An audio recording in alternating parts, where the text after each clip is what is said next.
한미 연합 상륙 작전인 쌍용 훈련이 오늘로 종료가 되지만 이어서 한미 삼국 전력이 참여하는 해상 훈련이 계획돼 있기 때문에 북한의 추가 도발 가능성은 여전한 상황입니다. 이달 중에 북한이 예고한 군사 정찰 위성 발사에 나설지도 군 당국은 주시하고 있는데요. 예. 4월은 북한의 대형 기념일 그리고 명절이 집중돼 있습니다. 4월 한반도 정세 어느 때보다 경랑에 휩싸일 전망이죠. 오늘 두 분과 말씀 나눠보겠습니다. 김열수 한국군사문제연구원 안보전략실장, 조한범 통일연구원 선임연구위원 두 분 나와 계십니다. 어서 오십시오. 네, 안녕하십니까. 안녕하세요. 예. 쌍용 훈련은 오늘 종료가 되고요. 저희가 조금 전에 소식 전해드렸지만 한미일 3국이 참여하는 해상 훈련, 대잠 훈련이 예정돼 있습니다. 일단 한미일 3국 해상 훈련 어떤 훈련인지 니미츠함도 이제 들어와 있잖아요. 좀 말씀 먼저 해주실까요? 예, 니미츠함이 이제 어제 부산항을 떠나서 오늘 제주도 남방 공해 지역으로 가고 있는데요. 제주도 남방 공해 지역에서 미국의 니미츠함 그리고 이지삼, 한국의 이지삼 그리고 일본의 이지삼이 참여해서 대잠 훈련을 오늘 하게 되고요. 내일은 이제 그 수색 및 구조 훈련을 하게 됩니다. 이 대잠 훈련은 이제 다분히 북한의 잠수함을 염두에 둔 그런 훈련이라고 봐야 되겠죠. 예. 북한은 잠수정까지 포함해가지고 한 70척 정도의 잠수함과 잠수정을 가지고 있는 갖고 있고요. 굉장히 그 비대칭적인 무기를 갖고 있는데 사실상 잠수함이나 잠수정이든 이것을 바다에서 찾아낸다는 것은 쉽지 않은 일이거든요. 그래서 한미일이 같이 연합해서 북한의 잠수함 또는 잠수정을 탐지하고 추적하는 그런 훈련을 한다고 봐야죠. 이번 훈련 어떤 의미가 있다고 보고 계시는지요? 이제 대잠전, 수색 구조 이거는 사실 이제 표면적인 거라고 볼 수가 있고요. 이제 항모 타격단이 영어로 캐리어 스트라이커 그룹입니다. 네. 스트라이커 이제 타격한다는 개념이거든요. 그러니까 우리가 이제 영화에서 보면 이 2차 세계대전 때 항공모함끼리 항공전을 하는 걸 이제 상상을 하는데 현대는 그런 항공모함 전략을 안 씁니다. 그러니까 항공모함은 문자 그대로 이 원거리에서 그러니까 적의 대지, 지상 공격을 대규모로 할 수 있는 능력이거든요. 그러니까 항모 전단이 한반도에 전개됐다는 얘기는 북한을 어디서든지 타격할 수 있다는 대규모로 그런 얘기거든요. 그러니까 항모 전단이 오면 북한이 긴장할 수밖에 없죠. 특히 이제 항모 전단이 동해에 오면 동해에서 훈련을 하면은 동해에서 항공기 반경이 북한 전역을 포괄하거든요. 그렇기 때문에 이 전략자산 전개 중에서 한반도에 가장 북한이 부담스러워하는 게 이제 항모 타격 전단이고요. 그리고 항모 전단 하나만 오는 게 항모만 하나만 오는 게 아니거든요. 이지스함 서너 척이 따라오고 또 이제 수중에는 공격 원잠이 한 두세 척 오고 군수 지원함. 그러니까 웬만한 국가의 항공 전력이 그대로 오는 겁니다. 그렇기 때문에 상당한 부담이 되는 거고 지금 말씀하신 것처럼 이번에는 대잠 훈련이 특히 이제 주목되는 건 최근 이제 북한이 이 잠수함에서 전략 순항 미사일을 발사했거든요. 그다음에 과거에 SLBM도 쏜 적이 있고 그렇기 때문에 북한에게 실질적인 압박이 되고 또 지금 북한의 도발에 대한 대응도 되는 그런 훈련이라고 볼 수 있어요. 지난해에는 이 로널드 레이건 호가 참가를 했었고 올해는 니미츠 호가 이제 참가를 하게 되는 거잖아요. 이게 어떤 차이가 좀 있다고도 볼 수 있겠습니까? 예, 지금 서태평양 지역에는 이제 칠함대가 관할을 하죠. 네. 칠함대의 핵심적인 이제 자산이 지금 말씀하신 것처럼 로널드 레이건 함이라고 볼 수 있는데 이것은 일본의 요코스카에 모항이 있어요. 저도 이제 거기를 한번 방문한 적이 있는데 뭐 일본과 같이 사용을 하죠. 어마어마한 규모로 칠함대가 구성이 돼 있는데 그런데 이제 칠함대하고는 작년도 가을에 이제 한미일 간의 훈련을 한번 했거든요. 그런데 이번에는 이제 니미츠 함이 들어왔잖아요. 네. 니미츠 함이 앞으로는 제가 볼 때는 상시적으로 서태평양 지역에 배치가 될 것 같아요. 왜 그러냐면 작년도 11월 달에 인도네시아 발리에서 G20 정상회담을 할 때 그 기회를 이용해서 미국의 바이든 대통령하고 시진핑 주석하고 같이 회담을 했습니다. 3시간 동안 회담을 했는데 특별한 결과물은 나온 거 없고 서로의 이견만 많이 확인을 했다라고 볼 수 있는데요. 그때 이제 바이든 대통령이 요구했던 것은 북한에 대한 통제를 좀 해줬으면 좋겠다라고 이제 얘기를 했거든요. 그 결과가 어떻게 나오는지는 모르지만 어찌됐든 그 이후에 그 슐리반 미 국가안보보좌관이 이런 얘기를 합니다. 만일 중국이 북한에 대해서 제대로 통제하지 못한다면 미국의 안보 및 군사 자산은 서태평양 지역에 훨씬 더 많이 현시하게 될 것이다. 이 얘기를 한 거거든요. 네. 예. 그리고 난 이후에 작년 12월 4일일 겁니다. 이 니미츠 함은 샌디에고에 모항을 두고 있는데요. 샌디에고에서 출항을 해가지고 이쪽 서태평양 지역으로 왔죠. 그러니까 5함대 소속인데 지금 7함대 지역으로 넘어왔거든요. 그래서 서태평양 지역에는 두 척의 항공모함이 있게 되는 거죠. 이것은 이제 좀 전에 조한범 박사가 얘기한 것처럼 항공모함이라고 하는 게 한 척만 이렇게 떠다니는 게 아니란 말이죠. 네. 앞에 전략 잠수함, 호위함, 뭐 그다음에 저기 그 군수 지원함, 전략 잠수함 이것이 이제 쭉 하나의 강섭 그 항모단을 구성하고 있기 때문에 굉장한 전력이 있게 되는 거죠. 그래서 이번 같은 경우에는 니미츠하고 같이 또 연합훈련을 하게 되니까 예. 서태평양 지역에 어찌됐든 두 개의 항모 전단이 여기에 떠 있게 된다. 예. 이것 자체가 아마 북한에 대한 굉장한 압박으로 작용할 수가 있다. 이렇게 보죠. 말씀하신 것처럼 북한 입장에서는 위협의 강도가 그럼 더 높아졌다라고 저희가 볼 수 있겠군요. 그렇죠.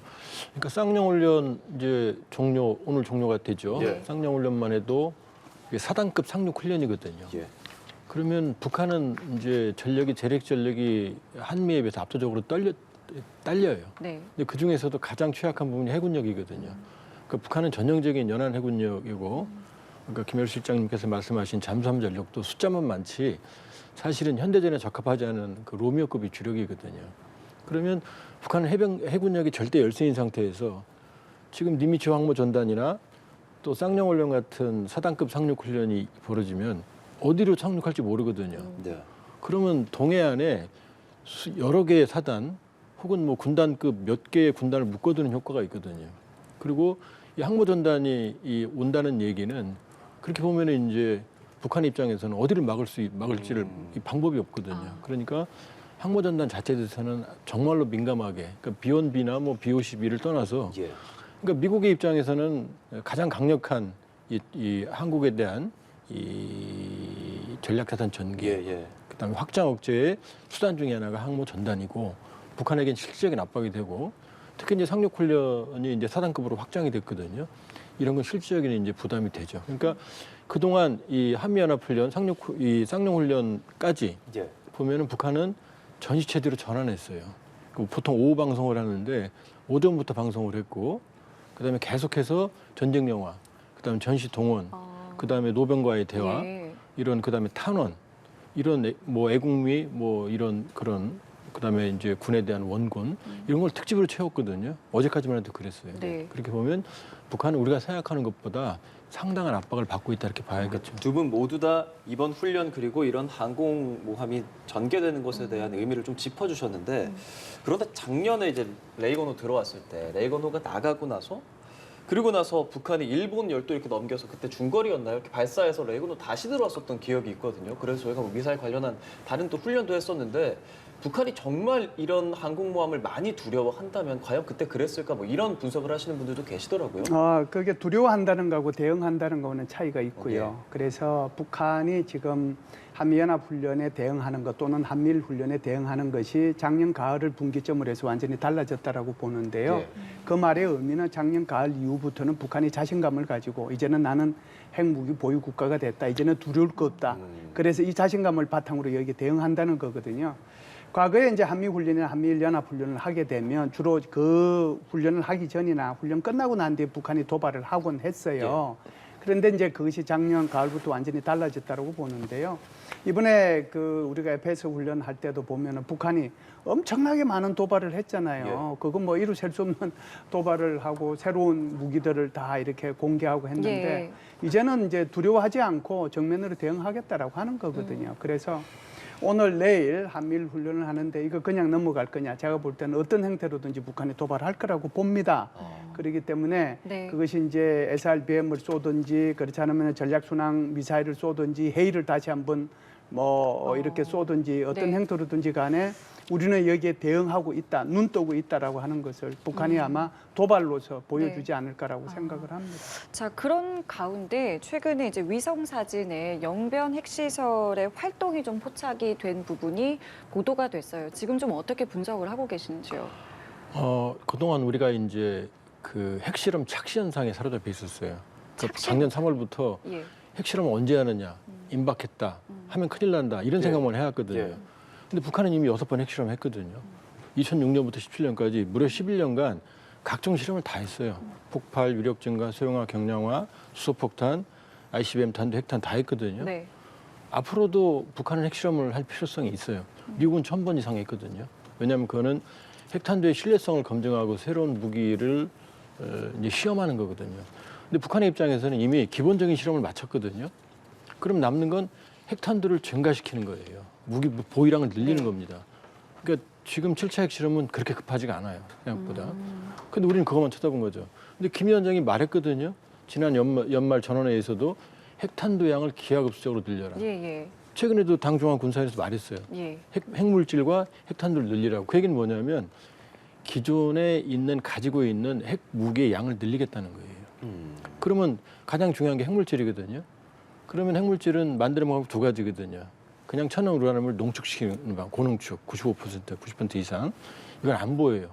이 농축 우라늄을 만들 수 있는 장비들은 북한은 이제 P2형 원심 분리기를 이용하는데 예. 이런 건물에도 수십 개에 숨겨놓을 수 있거든요. 예. 이건 안 보이죠. 그러니까 어디서 돌아가는지 모르죠. 포착을 할 수가 없다는 그렇죠. 말씀이시죠? 히로시마에 떨어진 게 바로 이 고농축 우라늄탄이거든요.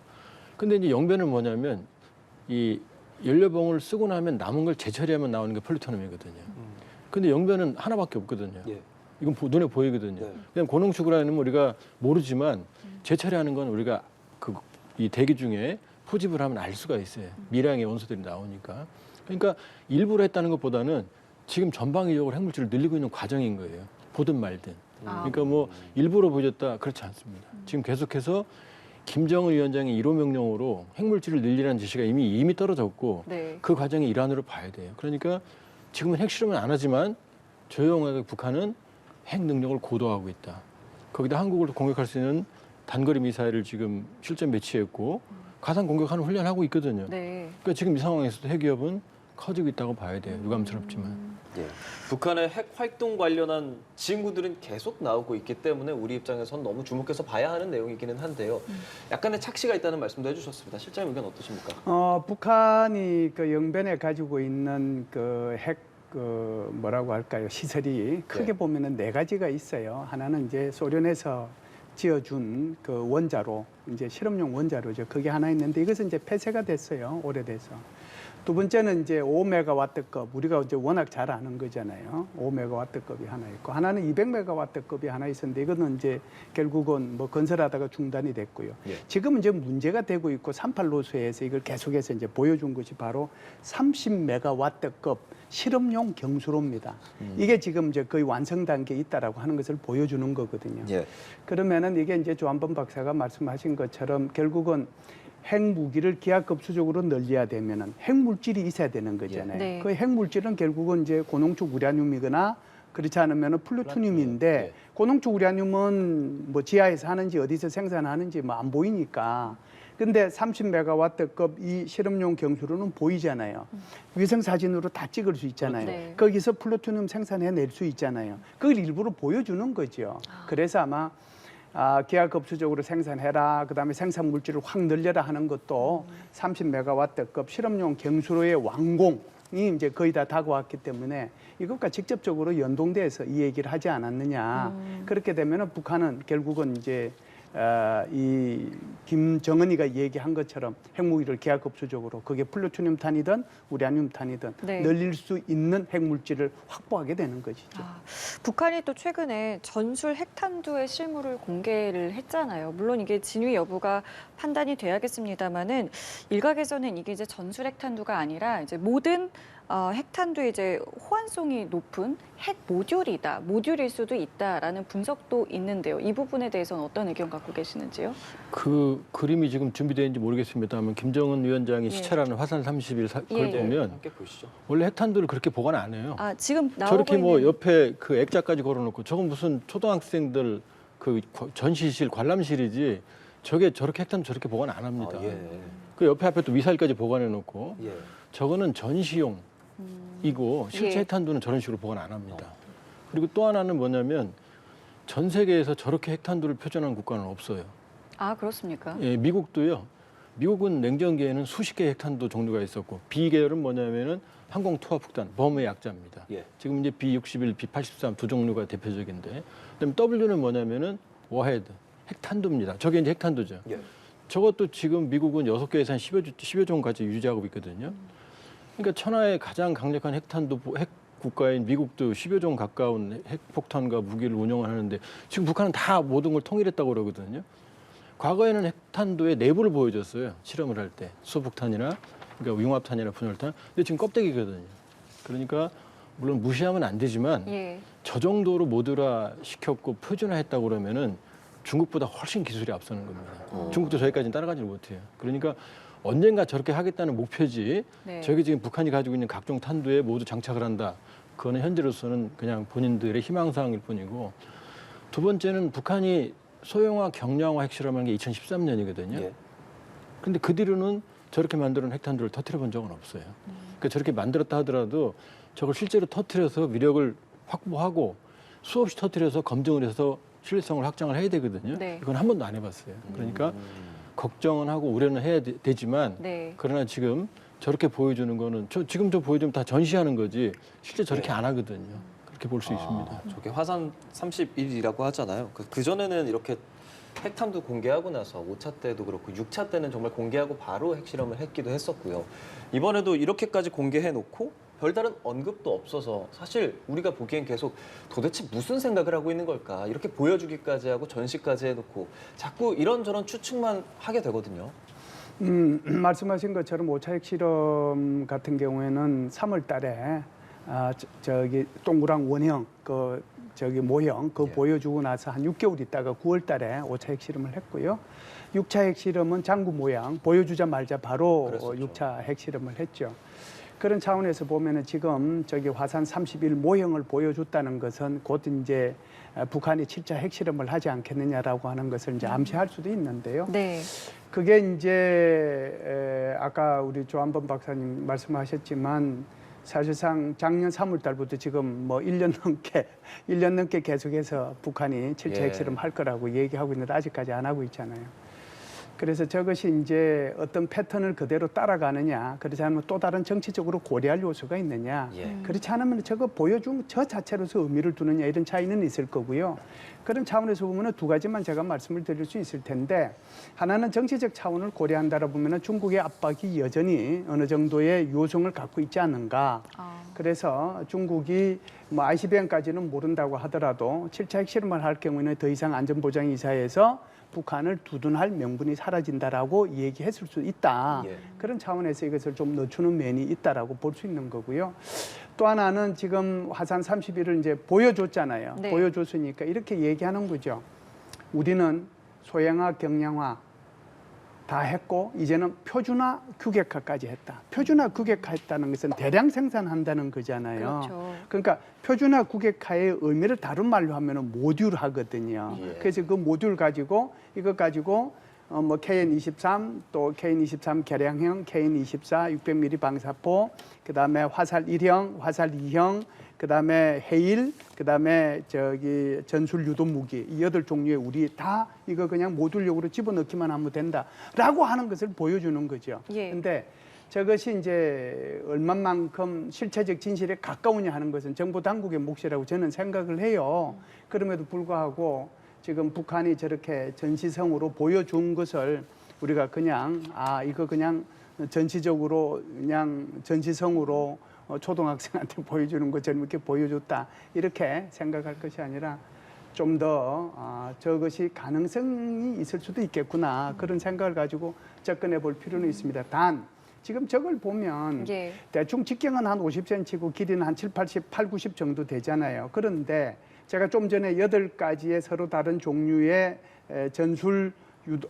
서로 다른 종류의 그 단거리 미사일을 제가 말씀을 드렸는데 네. 이 8종류가 탄두 모양이 다 비슷해야 저것을 갖다가 표준화 그렇죠. 규격화된 모델을 집어넣을 거 아니에요. 예. 거기에 대한 의문은 여전히 남아 있거든요. 그래서 어떤 한 종류에 대해서 지금 모듈화된 거, 표준화 네. 규격화된 걸 집어넣는 것은 있을 수 있지만 저것 가지고 소위 말해서 KN-23 개량항에도 쓰고 23에도 쓰고 이것 가지고 전략 순항 미사일에도 쓰고 이것 가지고 해일에도 쓰고 이것은 좀 곤란하지 않는가. 뭐 이건 단지 그냥 추론할 뿐이지 정확한 정보를 가지고 제가 말씀드리는 것은 아닙니다. 네, 말씀하신 것처럼 신중하게 저희가 접근해야 된다는 말에는 모두가 공감을 할 거예요. 북한이 이렇게 전략 무기를 내놨습니다만 특별히 언급하지 않는 이유는 또 어디에 있다고 보시는지요? 북한의 핵 행보를 보면 특징이 다 보여줘요. 극비 사항들을 다 보여줍니다. 네. 아까 나왔던 공 모양, 실제로 그 원 모양, 이 동그랗게 박힌 게 폭약 렌즈거든요. 그렇게 생겼습니다. 그리고 이 땅콩 모양, 장구형으로 생긴 게 이제 1차계, 2차계 붙어 있는 그 융합탄이거든요. 수소폭탄. 저게 이제 분열탄이고요. 지금 나오는 게. 네. 그럼 저런 것들을 안 보여주거든요. 그 극비니까. 근데 다 보여주거든요. 네.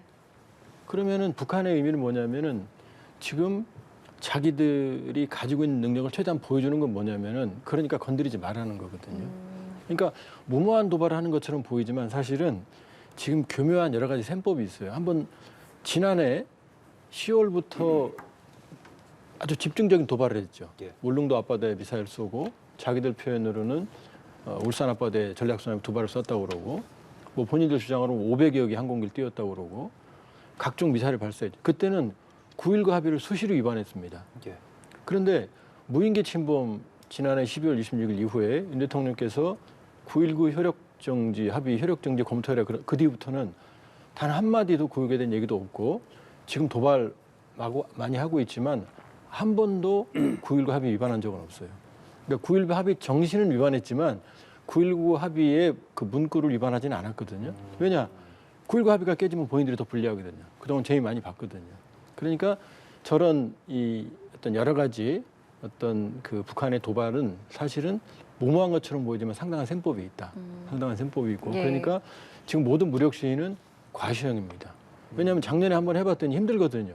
500대 비행기 띄워봤더니 하나 몇 대는 추락하고 뜨지도 예. 못하고 그다음에 대규모 재래식 대응을 했더니 돈도 많이 들고 예. 그러니까 올해는 그런 게 없잖아요. 모두 다 핵토발수단입니다. KN-23, KN-24, 투대형 방사포, 전략순항 미사일, 해일 이런 게 다 핵탄두 탑재형이거든요. 그러니까 저비용으로 비대칭형 한미의 압도적인 재래식 그 압박에 대응을 하고 있다 이렇게 볼 수 있죠. 예. 그 4월이잖아요, 이제. 4월은 꼭 이번이 아니어도 항상 주목됐었던 달이에요. 뭐 그 태양절이라고 할 수 있는 되게 큰 행사도 있고 지금은 보면 뭐 김정은 노동당 비서 추대도 있고 위원장 추대도 있고 되게 중요한 날들이 있어요. 그러니까 정주년이라고 말할 수는 없지만 지금 화면에 나가지만 11주년, 111주년 뭐 이것도 좀 중요하게 여길 수 있을 것 같은데 그리고 가장 밑에 보이는 저 파란색 그러니까 국빈 방미 그리고 한미 정상회담이 예정되어 있는 지금 이 시점에서 북한이 되게 큰 걸 또 터뜨려 버리면 매우 좀 곤란하고 또 우리 입장에서도 외교적인 상황과 또 연결이 돼 있기 때문에 또 주목해서 봐야 할 것 같거든요. 실장님 어떻게 좀 예상하고 계십니까? 예, 지금 말씀하신 것처럼 4월 달은 뭐 정상적으로 북한이 보면은 항상 그 크게 행사하는 게 두 가지죠. 하나는 자기 할아버지 생일 4월 15일이죠. 그리고 빨치산 창설 기념일 4월 25일. 그 두 예. 개가 가장 커요. 여기에 뭐 당 추대 비서 뭐 저기 그다음에 그 군사위원장 뭐 추대 이것보다는 그 두 예, 개가 예. 큰데 이 두 개 다 지금 4월 달에는 정주년이 아니거든요. 다 111주년이고 뭐 이런 식인데 11주년이라. 예. 올해 같은 경우에는 정주년 되는 게 딱 두 개가 있어요. 하나는 6월 8일 날 북한군 건군 75주년. 그다음에 9월 9일 날 북한 정부 수립 기념일이죠. 예. 그래서 북한 같은 경우에는 우리나라하고 달리 당이 제일 먼저 만들어지고 1945년이죠. 그다음에 이제 군대가 1948년 2월 8일 날 만들어지고 그리고 정부 수립이 1948년 9월 9일 날 이루어지잖아요. 그래서 당, 그다음에 군, 그다음에 정부 수립인데 이 세 가지 기념일들을 굉장히 크게 다루는데 제가 볼 때는 이제 뭐 이제 남은 거는 9월 9일 날이 정주년이니까 그때도 올해 2월 8일 날 75주년 했던 것처럼 예. 아마 열병식 같은 게 있을 수 있죠. 그런데 4월 달 같은 경우에는 이번 같은 경우에는 자기 할아버지 생일이든 또는 빨치산 창설 기념일이든 정주년은 아니지만 예. 그래도 축포는 항상 했거든요. 예. 자기네들의 방식으로 축포를 했기 때문에 그런 축포의 발사 가능성은 열려 있고요. 여기에 지금 말씀하신 것처럼 4월 26일, 27일 우리 대통령께서 미국으로 가서 이제 한미 정상회담을 하니까 이때에 북한이 도발할 수 있다. 그래서 가장 크게 지금 생각할 수 있는 것은 아무래도 작년도 12월 18일 날 북한은 인공위성이라고 그러면서 이게 미사일을 발사를 했거든요. 예. 그러면서 이것이 한 고도 500km까지 올라갔는데 그리고 나서 이제 이걸 공개를 했는데 그 사진이 두 장이 나왔죠. 하나는 한강 여기에 이제 용산 대통령 집무실에 포함된 흑백 사진 하나하고 하나는 인천 사진이 나왔는데 여기에 대해서 엄청나게 비판이 많았잖아요. 이게 뭐 구글에서보다 더 못한 걸 이거 뭐하러 공개했느냐 이런 식으로 그렇죠. 얘기를 하니까 김여정이 열이 바짝 났어요. 그래서 김여정이 이렇게 얘기합니다. 좋아. 다음에는 우리가 꼭 보여줄게. 그리고 정찰위성 제1호를 4월 달에 아마 보게 될 거다. 이렇게 담화를 발표를 했거든요. 그렇기 때문에 그것이 지금 4월 달로 봐서는 가장 큰 북한의 도발이 되지 않겠느냐라고 생각하고요. 그 외에도 뭐 다른 도발도 뭐 있을 수 있다라고 저는 봅니다. 예, 이 북한의 또 여러 움직임 가운데 좀 눈에 띄는 것이 김여정 부부장이 우크라이나를 향한 비난 담화를 냈어요. 내용적인 측면도 그렇고 실명으로 이제 비난을 지금 이 시점에 한 부분도 좀 주목이 되는데 어떻게 좀 보셨는지요? 일단 이제 그동안 김여정 부부장의 행태를 봤을 때 네. 대남 대미 담화의 컨트롤 타워 그리고 이제 사실상 대남 대미 전략을 지휘하는 것 같아요. 보면 거기다 이제 특징이 올해 1월 달에 미국이 우크라이나에 탱크 지원을 결정을 하니까 그걸 강력하게 비난했어요. 김여정 부부장이. 거기에 한국의 얘기는 없습니다. 그러니까 우크라이나 얘기만 들어있거든요. 그게 첫 번째죠. 네. 그리고 이번째 이제 이번이 두 번째로 이제 우크라이나에 대한 얘기거든요. 저기 한국 얘기는 안 들어있거든요. 그런데 보면 얘기가 핵 얘기거든요. 왜냐하면 우크라이나가 원래 핵 보유국이었고 이 부다페스트 양해 각서, 러시아와 미국, 영국 등의 안전 보장을 사실은 그때 좀 그 우크라이나가 단순했죠. 그게 각서거든요. 안 지켜도 되는 협정이 아니고 그걸 받고 어쨌든 핵을 포기했거든요. 근데 그 당시 우크라이나는 세계 3위 핵 보유국이었거든요. 소련 연방의 유럽의 최전선이었기 때문에 거기 핵탄두가 많았어요. 근데 만일에 우크라이나가 지금 핵탄두가 있었으면 푸틴 대통령이 못 건들죠. 그러니까 지금 거기에 대해서 우크라이나 여론이 핵을 다시 가져야 된다. 아니면 미국이 핵 확장 억제를 해줘야 된다. 네. 왜냐하면 푸틴 대통령이 핵으로 위협하니까. 그런 얘기가 나오는데 그걸 비난한 거거든요. 그 의미 없다라고. 그러니까 전적으로 보면은 한편으로는 최근 가까워지는 북러 관계에서 러시아 편을 드는 게 첫 번째 목적이고요. 네. 두 번째는 우리에 대한 얘기죠. 우리 자체 핵무장론이 지금 국민 10명 중에 7, 8명이 찬성하면 더 올라갈 거예요. 북한이 계속 압박을 하면. 거기다가 전술핵 재배치 얘기까지 나오고 있거든요. 근데 만일에 한국이 자체 핵무장을 하거나 한국의 전술핵이 들어오면은 북한은 그때부터 피곤해지거든요. 자기들이 가지고 있는 핵이라는 게 별거 아니거든요. 핵무기는 돈이 많기 때문에 한국이 자체 핵무장을 가지게 되면은 북한이 훨씬 힘들어요. 그쪽이 먼저 쓰러집니다. 이 핵 경쟁으로 가면. 그러니까 거기에 대한 경고 두 가지가 지금 내포되어 있다고 볼 수 있고요. 그러니까 김여정 부부장이 담화하고 바로 조선중앙통신이 이 한국의 이 핵무장 혹은 이제 전술핵 미국의 핵우산은 구멍이 숭숭 뚫려 있다라는 그런 보도를 다시 냈고 그걸 또 이례적으로 어제 조선중앙텔레비전에서 논평으로 아나운서가 방송까지 했어요. 이건 이제 다 따지고 보면은 우크라이나 이런 얘기처럼 보이지만 사실은 한국의 자체 핵무장 논의가 확산되는 것, 그다음에 전술핵 재배치 이런 쪽 확장 억제가 강화되는 것에 대한 북한의 반발이라고 볼 수 있어요. 우리를 향한 말일 수 있다라는 분석이신데 실제로 이 핵 공유 이야기가 조금 전에 말했던 이 우리나라 대통령이 미국을 갔을 때 나눌 수 있는 대화가 될 수 있겠습니까? 대화는 될 수 있죠. 지금 사실상 그 김여정이가 어떻게 대남 비방, 대미 비방 이걸 넘어서 이제는 뭐 저기 젤렌스키까지 해서 우크라이나까지 비방하는 이제 아주 발을 더 넓히고 있는 것 같은데요. 예. 사실상 젤렌스키 대통령실의 거기 게시판에 홈페이지죠. 홈페이지 게시판에 올라온 내용이 뭐냐면 호소문들이 이제 국민들이 호소문들이 올라와 있는데 거기에 보면은 자체 핵무장 해야 된다. 그렇지 않으면은 미국의 전술 핵무기 예. 이거 우리 배치해야 된다. 이게 이제 올라왔다. 이게 이제 김여정이가 이 얘기를 먼저 하면서 이거 결국 핵 참호로 너희 죽는 길밖에 없다라고 얘기한 건데 이게 지금 북한으로 봐서는 양수 겸장을 뒀다라고 보죠. 그래서 네. 한쪽은 젤렌스키를 끄집어내서 우크라이나를 얘기하는 것 같지만 실제 목표는 한국에 있다. 그래서 한국이 자체 핵무장 문제가 있고 전술 핵무기 재배치 이런 얘기가 있으니까 이거 하면은 너희 죽는다. 그걸 이제 목표로 두고 저런 담화를 발표했다라고 보고요. 대통령께서 이번에 가시면은 아마 한국형 아마 핵 공유에 대해서 문제를 나누시리라고 생각을 해요.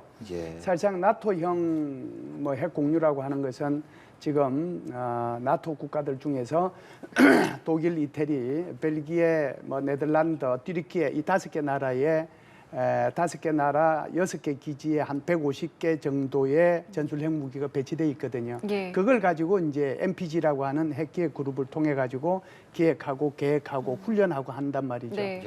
그러니까 한국 같은 경우는 어떻게 해야 될 건가? 그러면 전술 핵무기를 재배치해서 기획하고 계획하고 훈련하고 할 거냐? 그렇지 않으면은 미국이 가지고 있는 훨씬 더 이 전술 핵무기보다는 오히려 전략 잠수함에 탑재해 있는 그런 핵무기 또는 이제 미국이 가지고 있는 뭐 공중에서 이렇게 떨어뜨릴 수 있는 직접 낙하할 수 있는 핵무기 그걸 가지고 정보를 공유하면서 같이 기획하고 계획하면서 북한의 이런 핵위협에 대응할 것인가 요 문제거든요. 네. 그래서 아마 이번에 대통령께서 가시면 이 분야에 대해서 한국의 주권이 조금 더 영향을 미치고 그다음에 우리 국민들이 조금 더 안심하실 수 있는 한국형 핵 공유 문제에 대해서 뭐 심도 깊은 얘기도 좀 하시고 그것이 뭐 공동 성명에 조금 나오지 않겠는가 이런 생각은 합니다. 예. 의원님 사실 우리가 핵 공유, 핵 무장 이런 얘기를 하는 게 결국 북한이 계속 위협을 하기 때문이고 그 위협에 대해서 국제사회, 유엔에서도 완전하게 어떤 논의가 진행이 된다면 우리가 조금 안심을 하겠지만 사실 그렇지 못하거든요. 특히나 4월은 러시아가 또 안보리 의장국을 맡게 되기도 하는데 4월 달 안 그래도 중요하다. 북한에서 어떤 도발을 할 수 있다는 얘기를 계속했었는데 지금 이렇게 의장국을 맡을 때 어떤 큰 걸 한다면 특별히 제재하거나 뭐 회의가 열리거나 이러지 않을 가능성도 높게 되는 거 아니겠습니까?